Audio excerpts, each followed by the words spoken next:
When you see someone who's doing it and you know that you've got a similar story or similar background and they're winning, don't feel sorry for yourself. Just ask yourself, why not me? Why not me? Why can't I do that? And then figure out what they did and then do it. It's that simple. It's really that simple. That's a well-worn path, and we are more than happy to show you. And then believe it or not, no matter what happens in your life, there's a beautiful path ahead that I see. There's some way we can carve happiness out of it. And it's possible, but it starts in 90 days. It starts in 90 days. Welcome back. Welcome back to another episode of Till the Wheels Fall Off. I'm Matt. I'm Paige. Today we're going to discuss the 90-day rule. You may have heard that it takes about 3 weeks to make a change, but as it turns out, it's more than that. Yes. If you've ever tried to make a change in your life and discovered the hard way, like me, it takes a little more than 3 weeks to make a change. Same. Some people as little as 18, some people as many as 254, according to one study. Which is 18 days? Yeah, 18 days minimum was what the study showed. 18 days. Some people made some just quick learners, man. I'm wondering what that is. If you're one of those people, you probably don't know me listening to this show. 254 days is a lot too. That's almost 9 months. That's a long time. But 90 days is great, and we're going to talk about why and what kind of changes you can make in 90 days and how this applies not just to recovery, but to damn near everything in your life. Lots of things in life. First things first, a few announcements. We've got a newsletter that I would love if you would subscribe to by going to our website, www.twfo.com. Scroll all the way to the bottom and put your email address in there. I promise you, I will not spam you. I will not send you dumb surveys or tell you can win an Apple gift card or any of the crap that you get in your email. It's going to be content that I think you enjoy, because when we started the show, we essentially made it for us, and you enjoy that. So I think that you'll enjoy this too. It's got helpful tips. It's got book recommendations. I've put recipes in there before. It's great. It's a nice read over coffee. It comes out really early every Monday morning, and I would love if you subscribe. If you don't subscribe to that, chances are you're probably not subscribed to the show either. So if you could, please, one favor we will ask of you is if you could like, follow, subscribe to the show, and leave us a review.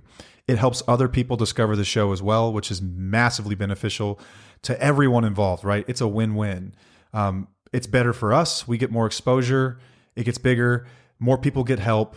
You pay it forward. We're all happy. It's a beautiful thing. It's one thing that we will ask of you. If you could, please subscribe to the show and leave us a review. We would very much appreciate it. Next things up, we've got shirts and hats available on our website. We've got some merch up there right now. We've got hats in black and white. We've also got, we restocked the In My Villain era tees. Yes, we did. I've still not photographed the other ones. Nope. I promise you I will. But it's going to be winter before those get up on the website. I'll get them up sooner than that, I promise you.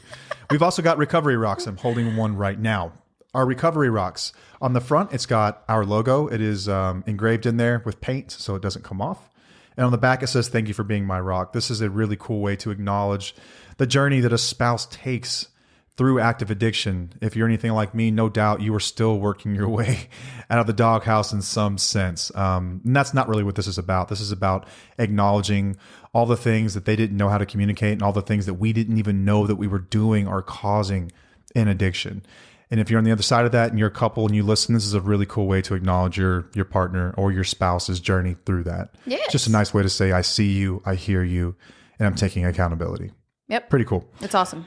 Next thing, we've got a course, Independently Strong. We spent most of the afternoon today discussing this and the best way to communicate this. And I think that we're still doing a poor job because it's hard to describe exactly what it's achieving. Because we found, we created it as, okay, let me back up. We identified that there was a gap in education materials out there for partners and spouses.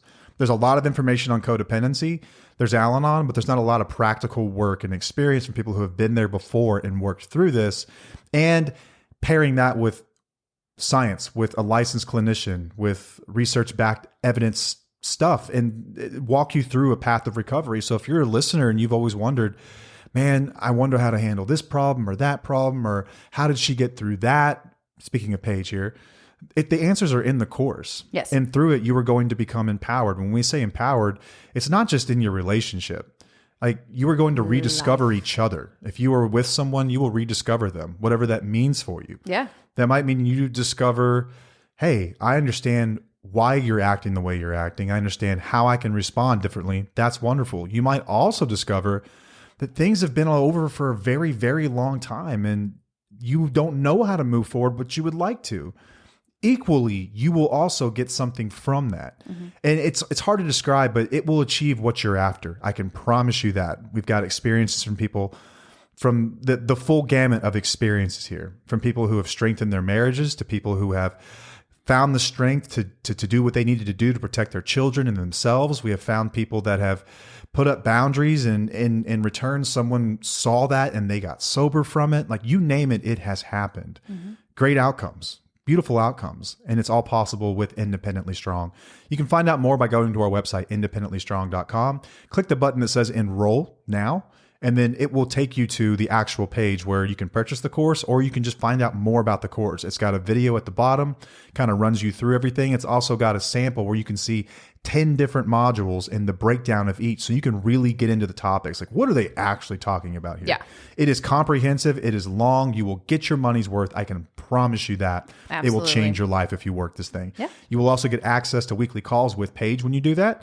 Wednesday nights, you will get, well, nights if you're in the United States. Yeah.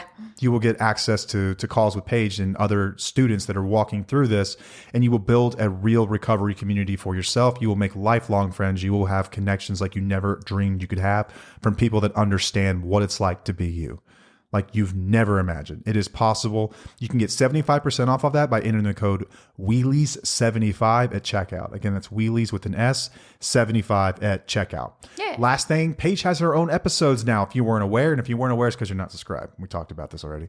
Please subscribe. It'll pop up for you.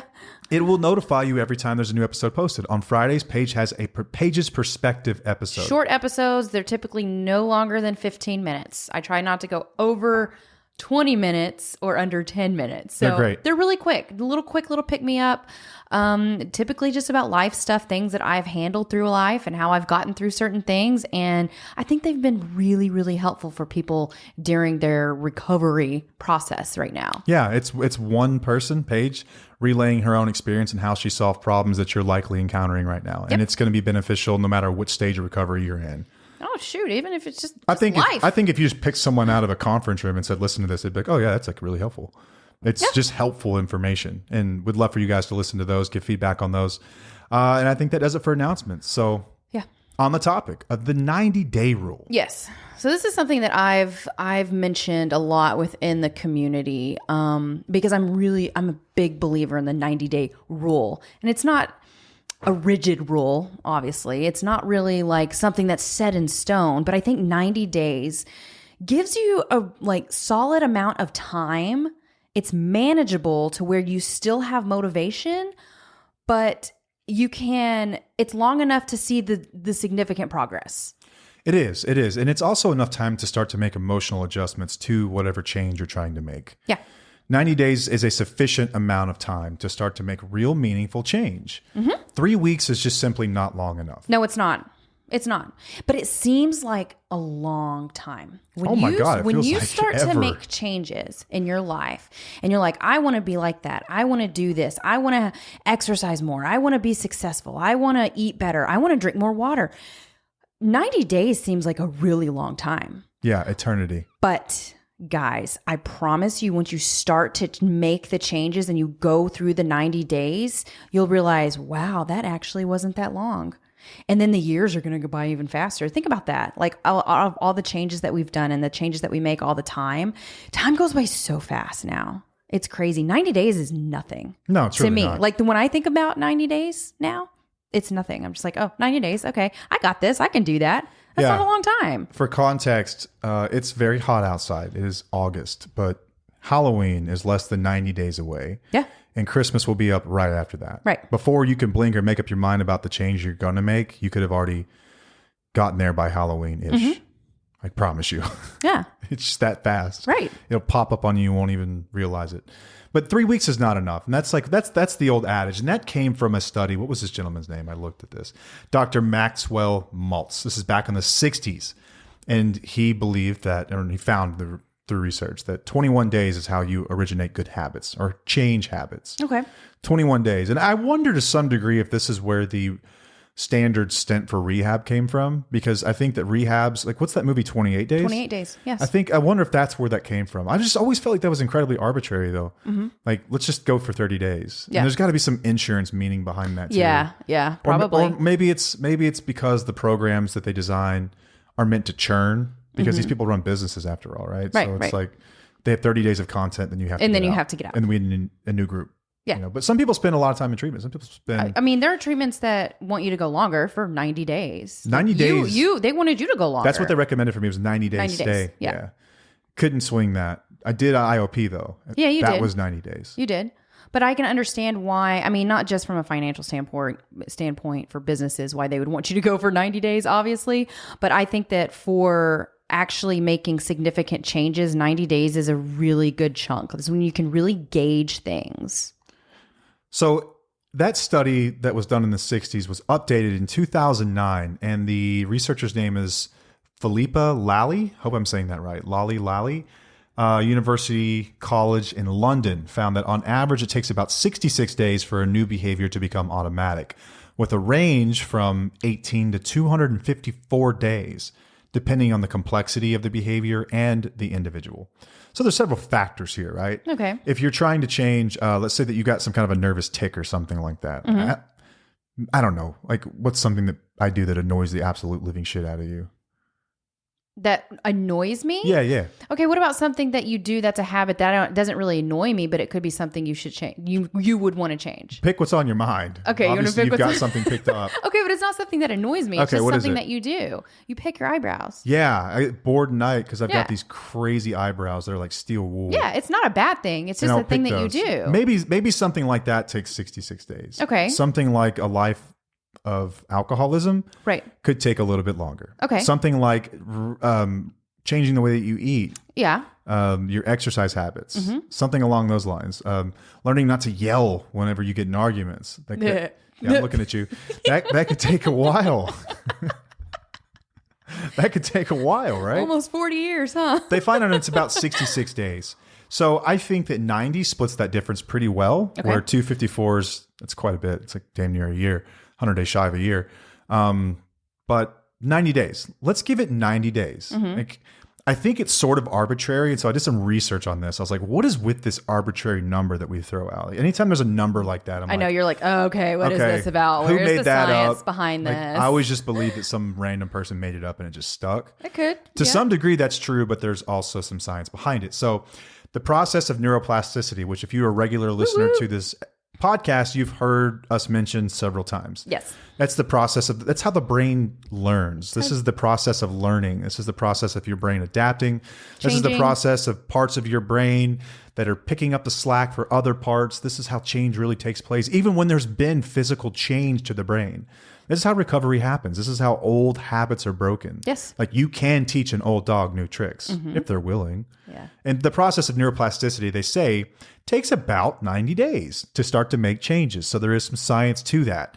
So cognitive and emotional adjustments also. So they mentioned this, and this is true. Think of a big change that you've gone through. New job, like when your kids start school, if you've got like little ones that are going to kindergarten, Okay. like that feeling that for the first 3 months or so, it takes a while for that to start to feel comfortable, start to feel safe with it. It takes about 90 days to become comfortable with those cognitive and emotional changes. There's an adjustment period there. Practically, though, it works because it works in quarters. So 3 months is a quarter. Yeah. So it works there. So Yeah. it kind of checks out. Right. And it shows that there was a study done at, it looks like Willett and Wood in 1998 that emphasized the importance of repeated practice over time and habit formation.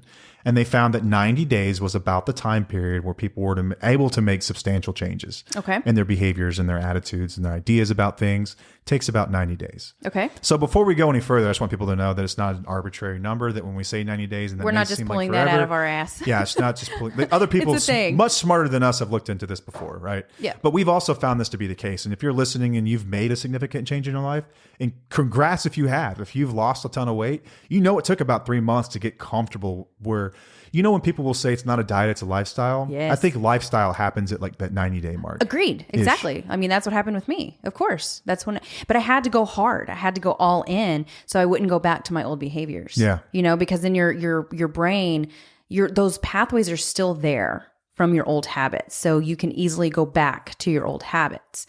But if you go all in, it's easier to keep making it like a lifestyle change. Yeah. So, I wanted to say, like, when I started therapy, I was on anti-anxiety medication, and I thought it was antidepressants. No, I was on Lexapro.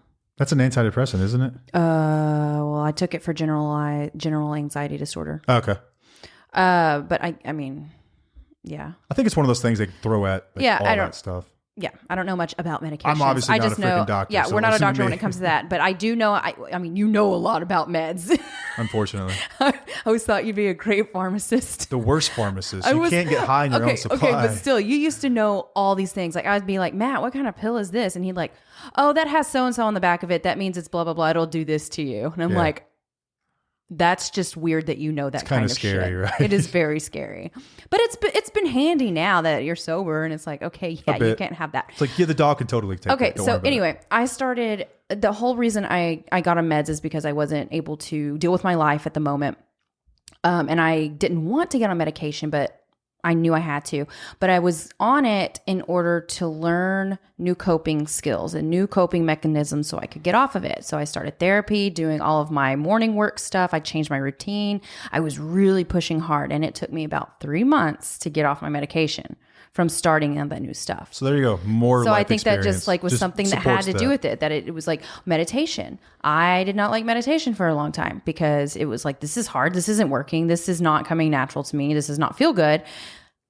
3 months. I stayed consistent and it finally clicked, So that was just a little experience with mine. And that's great. Lived experience. I mean, you have a personal account of this working, as I do. And if you're listening, I want you to think about what's something that you can take the next 3 months to really focus on and make a change. Yeah. You don't have to reinvent the wheel, right? You don't have to pick the biggest problem in your life, but you can pick something that's going to make a difference in your life. A lot of times, like when I think of this, I'm thinking a lot of like health related stuff. Okay. I can start drinking more water. I can start eating better. I can start walking in the evenings or exercising. I can join a gym. I can do any number of these things that are going to be beneficial to you, not just for your health, but for your mental health as well. Yeah. Maybe you commit to a 90-day regimen of therapy. You go twice a week or something like that, or once a week, whatever you want to do. Yeah. Could be beneficial. When we talk about, as we'll get into, changes in a relationship or a living situation. Yeah. Maybe you do something like that. 90 days is crucial though. Yeah. And I have encouraged people in the community to go all in with TUFO for 90 days so that they could get an idea of how their healing journey can go, like stay engaged in the community, listen to the podcast, do all these things that are going to help you, see your therapist or whatnot, and you'll see a change in 90 days. One of the oldest pieces of advice in 12-step groups is go to 90 meetings in 90 days. Okay, that's what I wanted to talk about now. I want you to discuss what the 90-day rule means or looks like in sobriety and recovery. Okay, so it's very common for people to suggest that you should go to 90 meetings in 90 days. And part of this is why we've just discussed. I'm not going to get back into that. We preface the conversation by discussing why it's important and how it establishes habits and whatnot. Yeah. But it's incredibly important for people in early sobriety to establish a new community and to develop a habit of doing something different than using drugs or alcohol when you get uncomfortable. Because in a 90-day period, let's say you come out of treatment, 90 days, right? If they just said go to 30 meetings in 30 days, you could accidentally have a really good month. Because when you get out of treatment, it's like a pink generally, if you're not completely effing up and coming home and just drinking right away, that first month is the pink cloud, man. That's what we call it. It's the pink cloud. Everything's better. I feel better. We communicate better. You're happier. You're not anxious all the time. Things are great. And so you can slide by 30 days pretty well.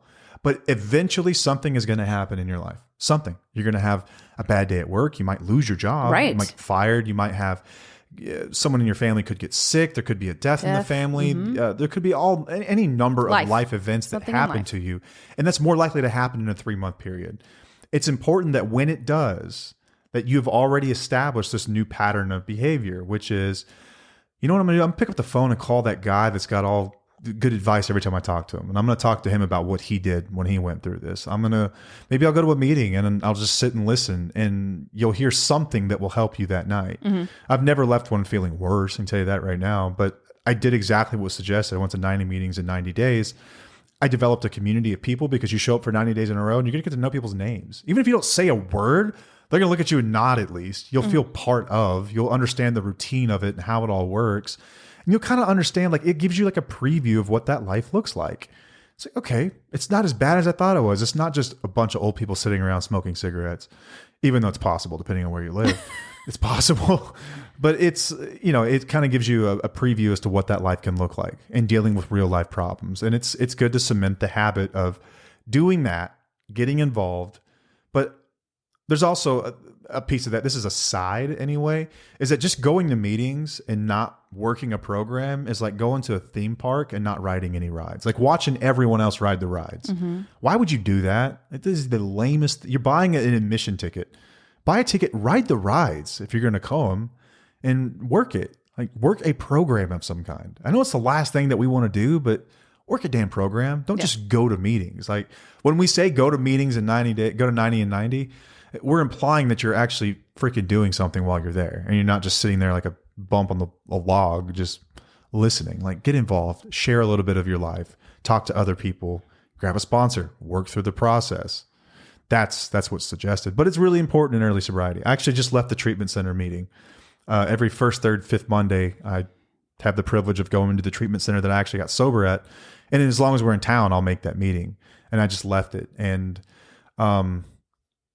it's really cool being able to talk to people in that stage. But I always fall short on the words to communicate how important this piece of it is. Like, the first 90 days are so crucial to your recovery. Yes. I've never seen the study, but I've heard the rumor. So I'm going to just say this with acknowledgement that this very well could be bullshit. Okay. But they told me that if you go to a meeting, let's say that the day you get out, your chances of staying sober for 90 days increases like 80%. If you go to a meeting the night that you get out, like the day within 24 hours of leaving the facility, go to a meeting. Like, why wouldn't you do that? Right. Like, it's going to increase your chances. If that's your goal, then do everything you can to increase your chances, which is why I went to IOP. Yeah. Why people do sober living. Like, give yourself every chance possible within that 90-day period to succeed.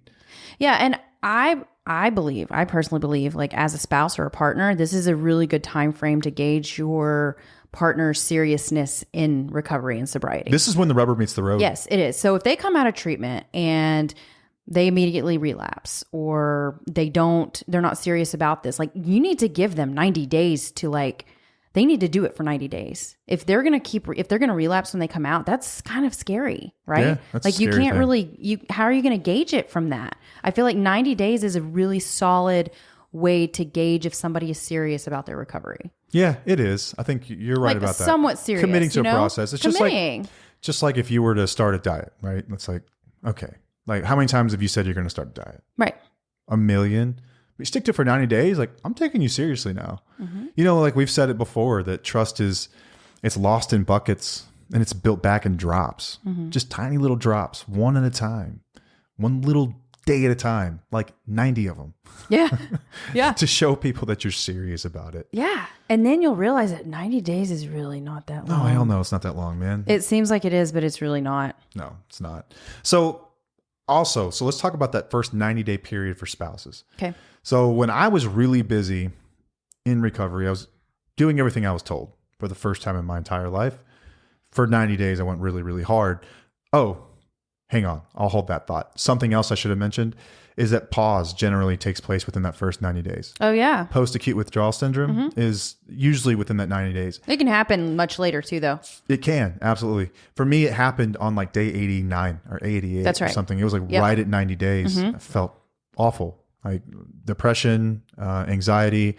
I felt cravings like I'd never felt since I checked into treatment, and I thought I was out of the woods, and I wasn't. And it didn't last long. It was like a 48-hour deal, but it was good that I had the tools, the experience of the previous 80 so days. Exactly. You had the tools that you knew that this could happen, and you knew how to deal with it and handle it. Back to the point I was going to make and ask you about. So that first 90 days, so we obviously didn't do what we suggest people do now because we're hoping that you have a better path than we did. Right. What would you suggest a spouse do in the first 90 days when it comes to recovery? Work on themselves. So what are some ways they can do that? Start to make goals for themselves, like personal goals. Start to figure out what you're going to do. If you don't have a boundary in place on what you're going to do if your partner relapses, figure it out. You need to have a plan in place. Like have that. And then just go to therapy, work on self-care, do all the things that are going to help build you up and help you make the best choices that you can with whatever it is that you got. Yeah. It's an important time for you to focus on change as well. Because, it is. Because as we know that this was the topic of our meeting tonight. It was about the family afterward. That's the name of the chapter that I read from a little bit, and then just shared my experience on what it's like rebuilding trust in a family afterward.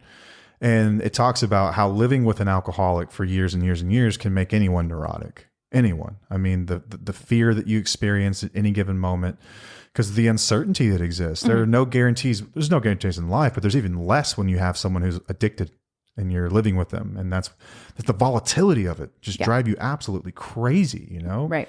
It's a crucial time to begin to focus on what you need to do in order to be happy. And to heal. Regardless of what happens, right? So I think it's a great time to sort of get inventory of, here's where I think I've been hurt. And you may not even know that, right? You may not even know what the full breadth. You're not going to figure that out probably in the first 90 days. Yeah. The full breadth of what that really looks like. It's going to be pretty big. It's going to show up in ways that you didn't realize it would in all kinds of different phases of your life. All kinds of stuff. But it's a great time to take stock of that and figure out, okay, what would I need to do? Like you mentioned therapy, massively beneficial.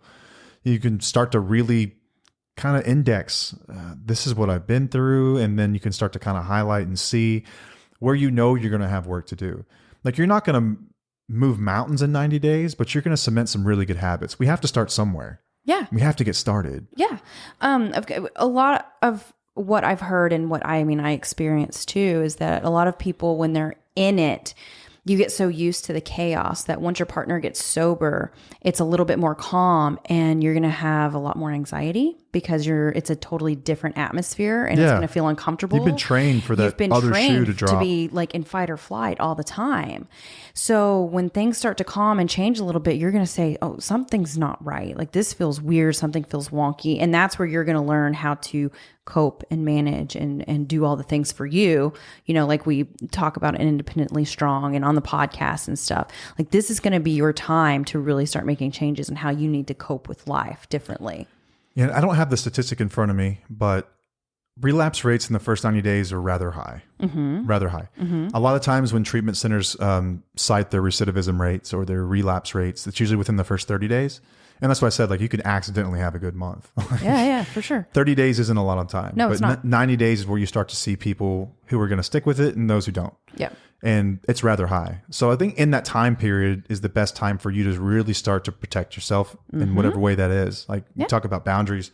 If you just want to listen to some of our episodes, go back, listen to the boundaries the series and start to work through that about what would I need in order to protect myself and my values and what I believe in and my children and all the things that I hold dear. Yeah. What do I need to do to protect that from the chaos that addiction brings? Right. And start to get comfortable with that in 90 days. It'll take 90 days to kind of form this identity that, yes, you have been affected by addiction. I remember one of the most shameful things about getting sober and like going through all this is that we were like one of those couples now. Yeah. Like I say that in quotes, like those couples. Right. Like, shit, we're like one of those people now. Like we're the husband's been through drugs and alcohol. And like that we're was just like, the first thought I had when you told me that you were going to treatment. Yeah. I remember you've shared that with me before. Yes. It's like, shit, we're those people now. Yep. Like you wear this scarlet letter on you. 90 days, you can kind of get comfortable with that identity. Yeah. Because it will be part of your identity. Like it or not, for better or for worse, this is part of your life now. Yeah, it is. So But it's what Let's you make do the with best it of that can, it's what you do with it that's going to make you even stronger. Yeah. It's not what happened to you, it's what you do with it. This that is makes you alchemy. stronger. This is alchemy. But if you, in those 90 days after when your partner's working on theirs and you're feeling really uncertain and you have a lot of anxiety, I did do a Paige's perspective on the uncertainty of things and how to deal with things and handle them. Yeah. Go back and listen to that one. I've got some great tips in there to help you kind of push forward a little bit with that. So we've outlined a couple of ways that this 90-day time period is useful, but I think that let's expand upon this a little bit. When we talk about separations, yes, which is an inevitable fact for a lot of people, and no one wants to be here, but many people are left no choice, and this is where they're at. And separating is really hard. Now, you and I don't have a lot of experience separating. We've essentially been inseparable since we were 14 years old. Yeah. But we've been around more people than I can count that have had to walk through this. And we've experienced it secondhand through them and their emotions and what that's like. So I can't speak, and you can't speak firsthand experience here. No. But Taylor Counseling Group. So our partner, Dr. Christopher Taylor, owns a counseling group called Taylor Counseling Group. And they recommend a 90-day no contact rule. Yeah. After a breakup. After a breakup, after a separation. Because you can relapse into a relationship just like you can on drugs and alcohol. Mm-hmm. The comfort that comes from familiarity. Yeah, familiarity that comes with a relationship or a person, even if it's toxic, will hang around. Yes, it will. Like I've gone no contact with people in my life, and you will still get impulsive thoughts about reaching out at times. You're not even really sure why. Mm-hmm. And you have to run yourself through the cognitive process of, okay, but I know when I do, this is the pattern that occurs afterward. Uh-huh. But the impulse is still there. Absolutely. It's still there, man. Yeah. It still crosses your mind. It's almost like a drug. It is. It's like it's an impulse. It haunts you like that. It's this toxic dynamic that you just can't get away from. So it's suggested to give yourself 90 days of no contact, 3 months of just processing, healing, and thinking about yourself and your needs. And this means not reaching out to your ex as much as you know. If there are kids involved. I was going to say that. Sometimes there's children. There are special apps that you can get on, like parenting to keep apps, contact. To keep contact when it's just about specific things, so that you don't get sucked in. Trying to achieve a goal for children. So easily. Right, but you're not getting enmeshed in personal lives as much anymore. No. You're not asking, because here's the pattern that I observe all the time.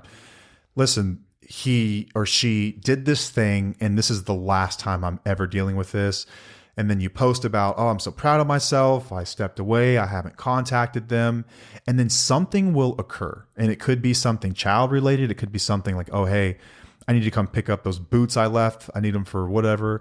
Something will happen that reintroduces communication. Mm-hmm. And then within a day or two, you're thinking about going and getting coffee with them. And within a couple of days, it's like now you're back in the cycle of it all. And you're seeing each other and it's all great. And you're like, oh, we're better. And then what happens? The pattern continues. Some shit flies off the handle and you're back in the same boat. Yeah. And you're reminded exactly why you do this in the first place. But you almost restart it every 90 days when you've just got to be strong. Yes. If you're going to separate, if this is what you think you need to do, this is where you know things need to be, then you just got to find a way to step away for 90 days. And I know it's hard. I've done this with people that I love dearly.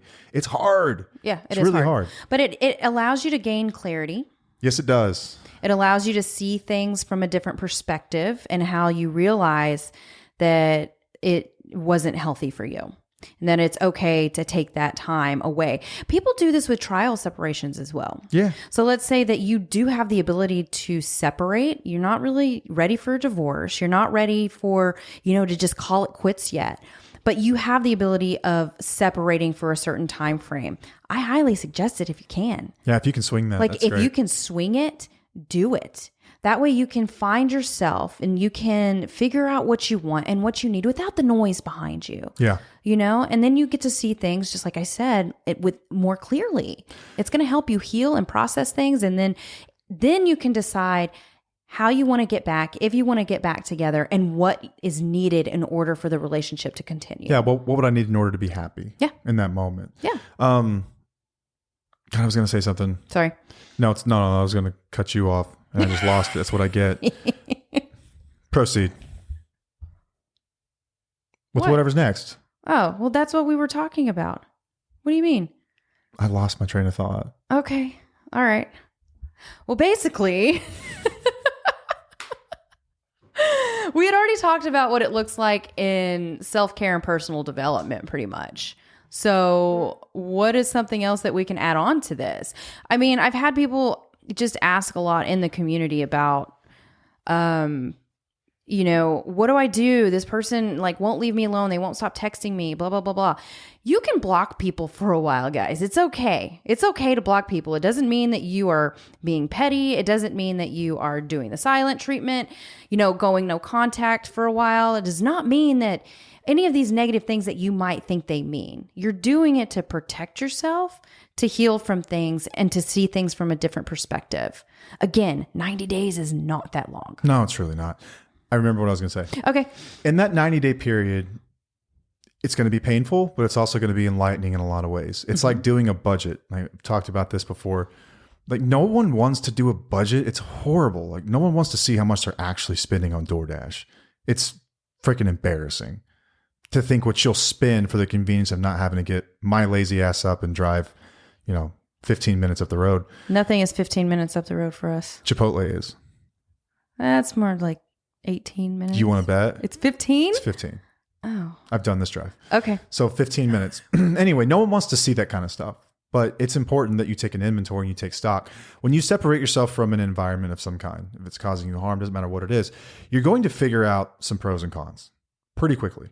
And if you're in a really toxic relationship, you're going to find more pros than cons, I can assure you. The cons are going to be, damn it, if he could just get his shit together, everything would be fine. That's going to be the biggest con, is that this could have been perfect. This could have been beautiful if he could just fix this thing. It's up to him to fix that, or her to fix that. But what you're also going to understand is that, wow, like I sleep better. I come home and it's just like peaceful.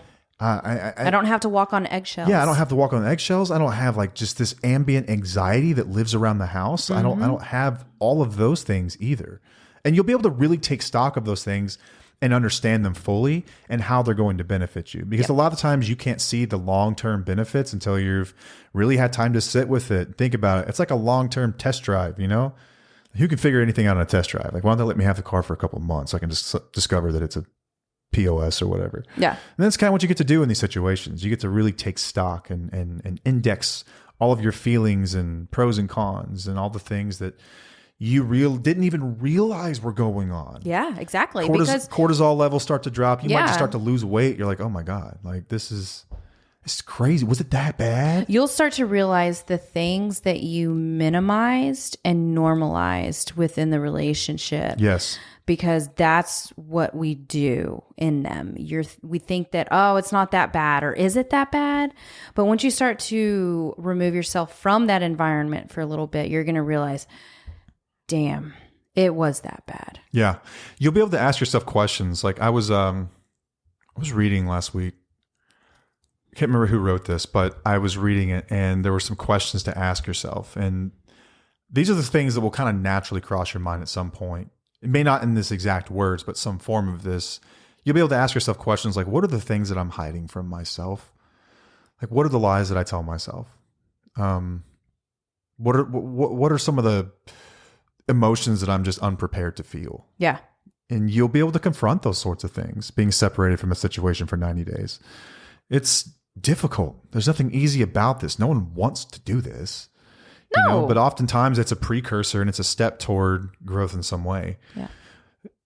Best case scenario, right, is that you do this and the person sees how much they're missing out on life and they get serious and they start to make changes and you start to work toward a better tomorrow together.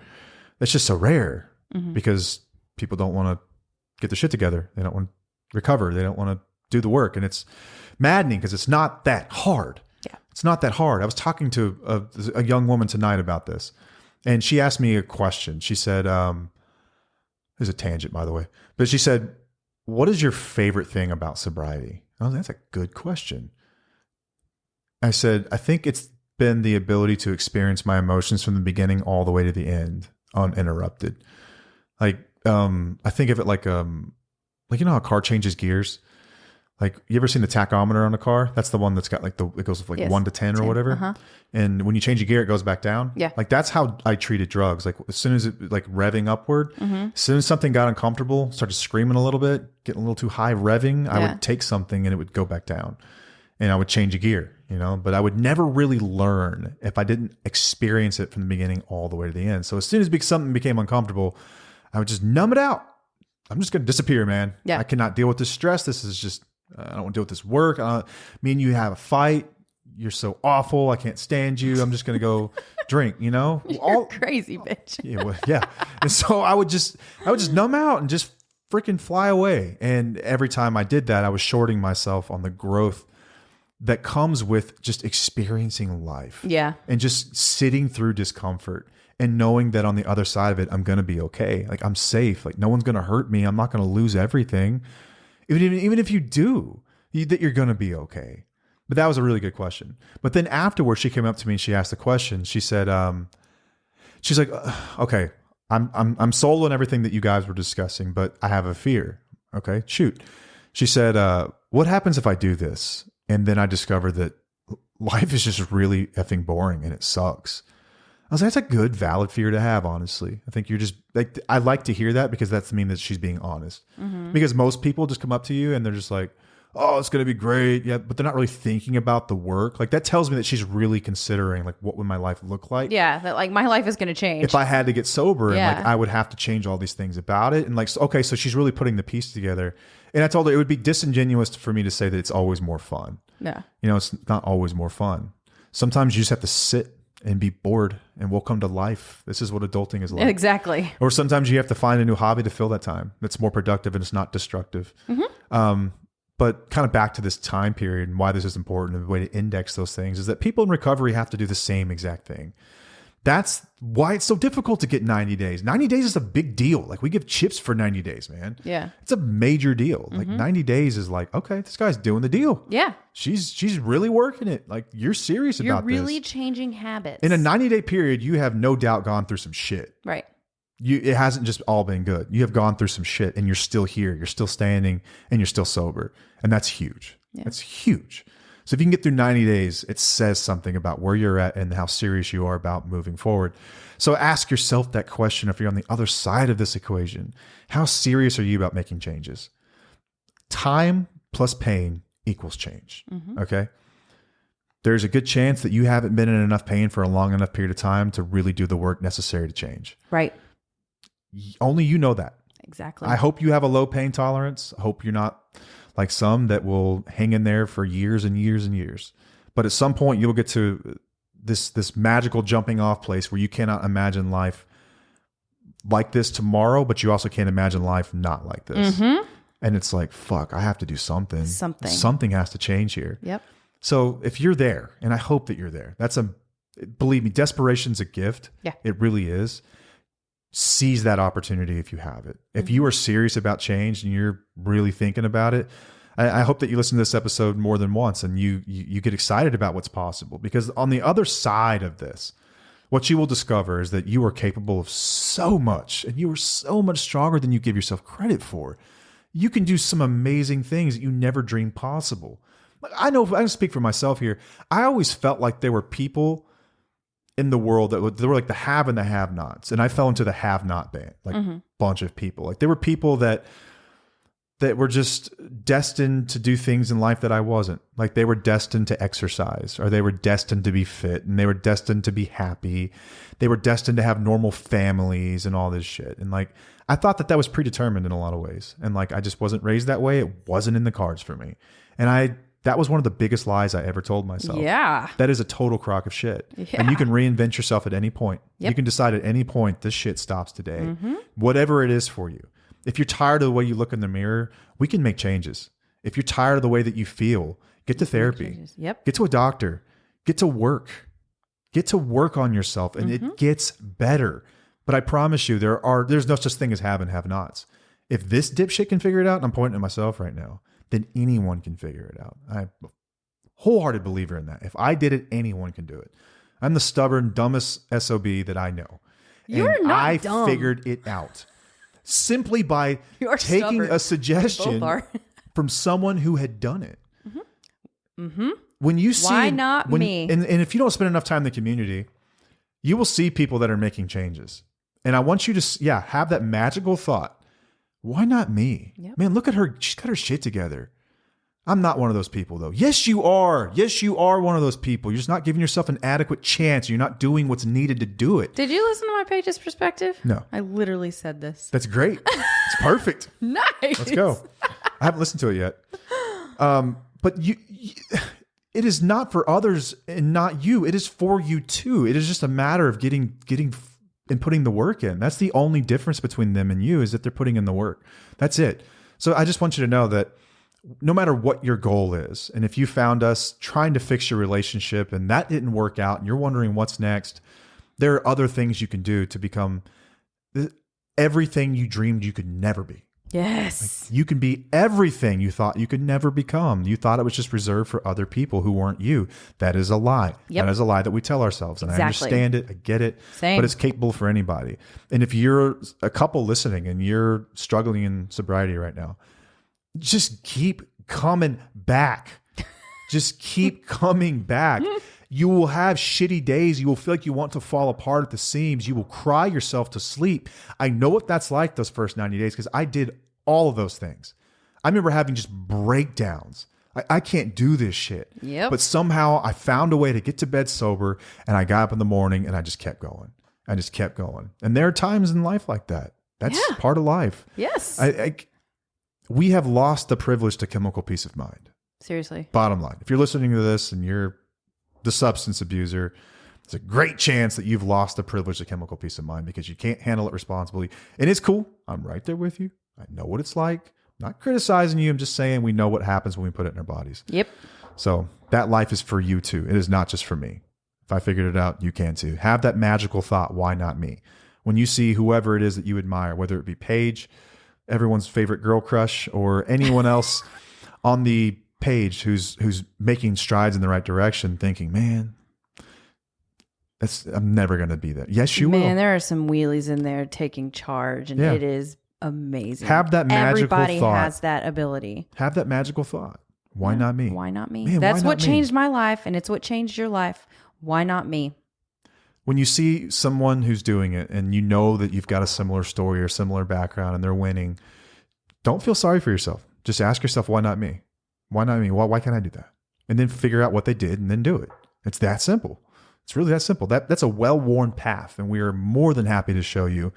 And then believe it or not, no matter what happens in your life, there's a beautiful path ahead that I see. There's some way we can carve happiness out of it. Yes. And it's possible, but it starts in 90 days. It starts in 90 days. Yes. So give yourself that time. It'll be tough. This is going to be commit to 90 days. I know it sounds like a long time. 3 months sounds like a long time. Or at first you might think, oh, that's not a long time. But once you're in it, it will feel like a long time because the days will be long. It's forever. We're not telling you that it's easy, but we're telling you that it's fucking worth it. If you find it easy, you didn't pick a big enough goal. All right. Let's go a little harder than that. Give me a little more than that. If you just picked I don't know, I'm going from 5 Dr. Peppers a day to 4, come on. Right. Pick something that is seriously that's going to be kind of challenging. Pick a challenge. Look at it as a challenge and embrace that shit and say, you know what? I got this. Yeah. This day's going to be hard, but I'm going to freaking do it. I'm going to do it. I'm going to push myself. I might cry while I'm doing it. Y'all, I've had workouts where I've cried my eyes out because I'm just not wanting to do it, or I've had a lot of emotions pent up. But oh man, did it feel good to just release those emotions. And then I felt proud of myself because I'm I did something I didn't want to do that I knew would benefit me. I usually cry when I'm driving, listening to music. Usually, I'll listen to the lyrics of some kind. People probably think I'm crazy. Oh, I've cried in the car. I'm having a manic breakdown. Nobody down the can see your tent is dark. No, You're I'm okay. just having a moment here. Right? It's a good thing. It's a moment of realization and recognition usually. But it's for some reason we live in a society that tells us that we need to be comfortable all the time, and doing hard is, it's just too hard for everybody. It's not. You need to do hard things. We can do hard things. We're human. We are capable of doing some really hard shit if we put our freaking minds to it and do it. Yeah. And hard is relative. So hard for you might be eating right for 90 days. Yeah. Actually, that's probably hard for everyone. That's hard. It is hard. Maybe there's a hike near your house and you've never been able to complete it. You can do it. I have seen women and men in our community that have achieved things that, what I'm getting at is on the other side of whatever hard is for you is the greatest feeling of accomplishment and pride. You will never feel more in control of your life is when you do something hard and you conquer it. It builds up your self-esteem and your confidence. Right. It does all those things. But it's not going to happen by accident, right? It's not going to happen by accident. No, you're not going to wake up one day and just like, you're not going to find it's gonna yourself happen. working out every day for 90 days. You're not going to find yourself magically eating vegetables more. You're not going to find yourself going non-contact by accident. This will continue into perpetuity until you decide to arrest it and make a choice and say, this shit stops today. Why not me? Let's get to work. And stay consistent. Let's get to work. And it's going to be hard. And we have a place for you to vent in our community. Come on in. Tell us all about it because we get it. And you're amongst safe people that completely understand. Yep. Because every single day I expect everyone in there to some degree to be challenging themselves. Yeah. Whatever that means for you that day, but challenge yourself because on the other side of hard is beauty and growth like you've never imagined. And the last thing that I want to do is sit up here for the next, we said we would give this 5 years, 5 to years. decide if we were going to continue, right? Yes. So we're year 2 now? Yeah. I am not sitting here for the next 3 years and talking about addiction only. No. I want to talk about life changes. I want to talk about what people are learning and what they're growing through and real life change and profound experiences that people have had that started because you wanted to fix your spouse. Yeah. That's what I want to see. Well, that's what I'm seeing with the students in our course is that it's all bleeding into their life. They're making life That was the point of choices. it. Exactly. From the very beginning. The whole point from everything. It's not about addiction or your marriage or your relationship. Guys, this is lifestyle changes and you're going to see it bleed in every part of your life. You're going to see positive changes in all parts of your life, your jobs, your health, your mental state, everything, your friendships, all the things, your relationships with your children and your family, like it is everywhere. It's going to be through everything. And that's what we want to shift more into anyway. Yeah. And I hope that either Paige or myself or both of us exist as the voice inside your head that is reminding you to do the thing. Do the thing. Like I hope I haunt you in that way. Do the hard thing. I hope that we haunt you in that way. I do too. Like the next time you think about breaking your diet or not doing self-care or reaching back out when you know you shouldn't, I hope that we're the voice that says, hang on. What would Tufo do here? Hang on. Our job, as we see it, is to help you become empowered, is to walk you through a journey like we had, to recreate that experience in some way. And this is what we did. So if you want what we have, do what we did. Yep. It's that simple. Mm-hmm. And you can do it. I promise you can. I think it's all we've got. Yeah. Awesome. Well, thank you for joining us. Until next time, I am Matt. I'm Paige. And we'll see you. Bye.